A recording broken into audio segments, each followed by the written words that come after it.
दोस्तों स्वागत है आपका द इंडियन रिपोर्ट में। इस रिपोर्ट में मैं चाइना की दिखावटी सैन्य शक्ति का संपूर्ण भांडाफोड़ करने वाला हूं और ये वीडियो पार्ट 2 है मेरी उस सीरीज का जिसमें मैं आपको बता रहा हूं कि अगर इंडिया और चाइना का युद्ध होता है तो कौन जीतेगा। पार्ट 1 देखिए, लिंक मैंने डिस्क्रिप्शन में दिया हुआ है और उसमें मैंने बताया है कि अगर इतिहास को गवाह लिया जाए तब भी हम देखते हैं कि इंडिया चाइना पे हमेशा भारी पड़ा है। और इस वीडियो में मैं प्रेजेंट की बात करूंगा। प्रेजेंट में जो चाइना की सैन्य क्षमता है और जो इंडिया की सैन्य क्षमता है हम उसको कंपेयर करेंगे दोस्तों, और इस निष्कर्ष पे पहुंचेंगे कि इंडिया ही जीतेगा अगर इंडिया और चाइना के बीच में युद्ध होता है दोस्तों। तो अगर आपको ये वीडियो पसंद आती है तो आप इस वीडियो को शेयर करिए। अगर आपको जो मैं तथ्य बताने वाला हूं, जो फैक्ट, जो रियलिटी बताने वाला हूं पसंद आती है तो इस वीडियो को शेयर करिए।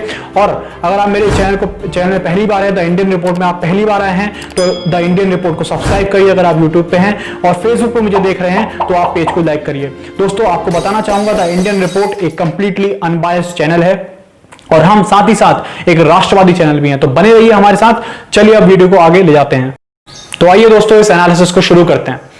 अगर चाइना इंडिया के साथ जल में युद्ध करना चाहेगा तो उसे मलक्का जल संधि को, या फिर इसे मलक्का स्ट्रेट भी कहते हैं इंग्लिश में, उसको पार करके इंडिया के पानी में आना पड़ेगा, इंडियन ओशन में आना पड़ेगा। लेकिन ऐसा करने से पहले जो इंडियन नेवी है वो मलक्का स्ट्रेट को पहले ही ब्लॉक कर देगी। और इसीलिए कहा जाता है कि इंडियन नेवी का वर्चस्व इंडियन ओशन में कोई भी उसको चैलेंज नहीं कर सकता, यहां तक कि चाइना भी नहीं। भले ही उसके पास काफी ज्यादा हथियार हो, काफी ज्यादा टेक्नोलॉजी हो, इंडिया से अधिक हो, लेकिन वो इंडिया को पानी में नहीं हरा सकता। और अब बात रही जो लैंड बाउंड्री है, वहां पे जब युद्ध होगा, अगर चाइना के साथ हमारा युद्ध होता है कल की डेट में, तो हमारा जो खतरा रहेगा वो हमें पाकिस्तान से रहेगा और चाइना से रहेगा।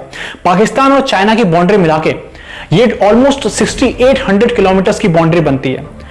और अगर मैं यही चाइना की जो बाउंड्री है उसको मैं अगर इसको कंपेयर करूं, चाइना को at a point of time, अगर इंडियन आर्मी को और इंडियन एयरफोर्स को at a point of time 6800 kilometre की बाउंड्री को संभालना है, तो वहीं चाइनीज आर्मी और एयरफोर्स को at one point of time almost 11,000 kilometre of boundary को संभालना है। क्यों? क्योंकि चाइना की जो पूर्वी बाउंड्री है और दक्षिणी बाउंड्री है, वहां पे भी चाइना को अपने बाउंड्री की रक्षा करनी पड़ती है। उसको अमेरिका से, ऑस्ट्रेलिया, जापान, ये जो ट्राइड है उससे खतरा है। तो एक बार में अगर जमीनी लड़ाई होती है तो देखिए, अगर हम एयरफोर्स के पॉइंट ऑफ व्यू से देखें, बेशक हमारे पास 550 के आसपास लड़ाकू विमान है और चाइना के पास 1200 के आसपास लड़ाकू विमान है। लेकिन यहां पे दो फैक्टर कंसीडर करने होते हैं कि चाइना सारे के सारे अपने लड़ाकू विमान अपनी पूर्वी और दक्षिणी सीमा से हटाकर इंडिया की तरफ नहीं डालेगा, क्योंकि उसको उस तरफ भी अपनी रक्षा करनी है अमेरिका से, यूएसए से और ऑस्ट्रेलिया और जापान, इन सारी कंट्रीज से, ताइवान तक आज की डेट में चाइना से लड़ने को तैयार है। तो अगर हम इस जो संख्या है चाइनीज एयरक्राफ्ट्स की, जो लड़ाकू विमान, इसको अगर हम आधा कर दें तो हम एक सही एस्टिमेट में पहुंचेंगे। तो चाइना यूज कर सकता है अभी जिस चीज को हम कंसीडर कर रहे हैं, जिस पॉइंट को हम कंसीडर कर रहे हैं, उसके अकॉर्डिंग 400 से 500, मान लीजिए 600 लड़ाकू विमान चाइना इंडिया की तरफ डिप्लॉय कर सकता है। और वहीं इंडिया की जो टोटल क्षमता है वो है 550 एयरक्राफ्ट के आसपास।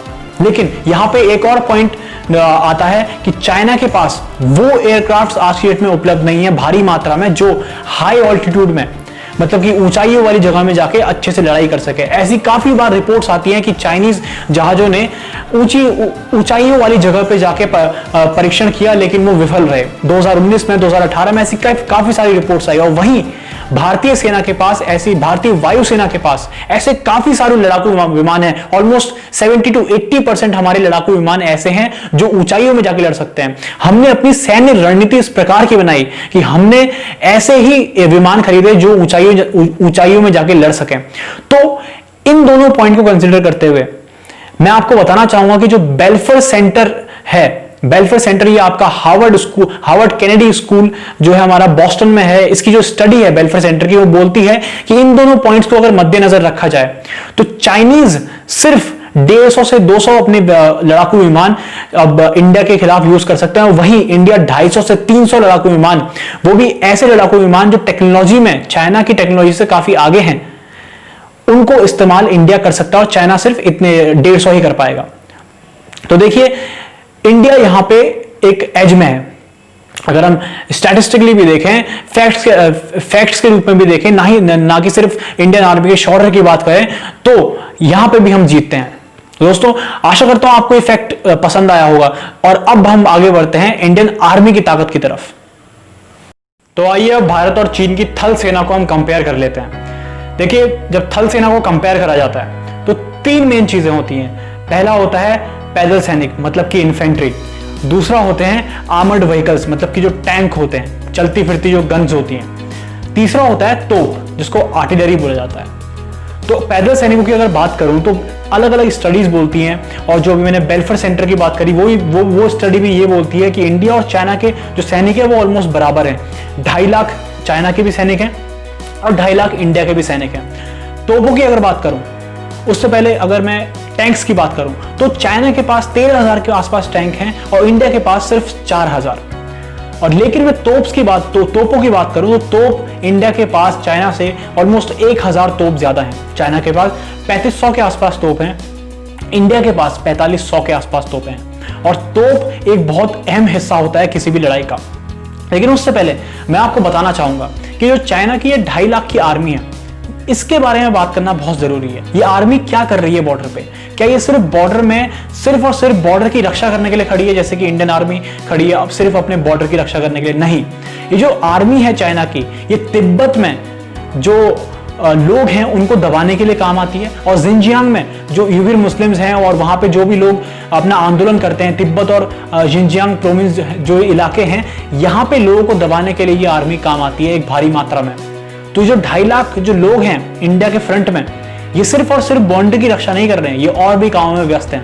क्योंकि चाइना एक ऐसा देश है जो दूसरे क्षेत्रों को दबा के रखता है। इससे कई सारे ऐसे क्षेत्र हैं जो इसने जबरदस्ती कब्जे में कर रखे हैं, तो उन क्षेत्रों में आंदोलन को दबा के रखने के लिए सेना की जरूरत पड़ती है।